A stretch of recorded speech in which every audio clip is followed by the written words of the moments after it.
আচ্ছা ধরেন আপনি সৌদি আরবে নতুন আসছেন, ঠিক আছে? তো সেই ক্ষেত্রে যদি একটা কাজের জন্য যান, ঠিক আছে?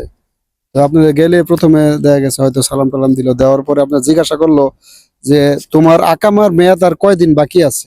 আরবিতে কিভাবে বলবেন যে আমার আকামার মেয়াদ 1 মাস আছে বা আমার আকামার মেয়াদ আর শুধুমাত্র 10 দিন আছে? তো সেই ক্ষেত্রে এটা তারা কিভাবে বুঝায় বলবেন? আমি তারে বুঝাই বলুম যে আমার আকামার মেয়াদ বাকি 15 ইয়ম, হুম। বাকি 10 ইয়ম। খামস্তাসারে মানে 15 দিন বাকি আছে নাকি? হ্যাঁ। তো ঠিক আছে, এভাবে কইলেও হইব। আবার যদি আপনি যদি বলেন আনা আকামা موجود 15 يوم بعدين يجي اكسبير، هذا لازم شويه ركب هذا اول في نقل كفله عشان بعدين هذا اقامه في اكسبير بعدين يجي مشكله هنا، لازم شويه مساعده عشان شويه جلدي جلدي هذا يسوي كفاله نقل كفاله। ওকে, একটু বুঝায় বললে একটু ভালো হয় আর কি। এতটুকু আপনি নতুন হিসাবে একটা নতুন মানুষ এতটুকুই বলতে পারবে, আর বেশি বলতে পারতো না বা এটাও বলতে পারতো না, ঠিক আছে? তো যাক, অসংখ্য ধন্যবাদ আপনাকে।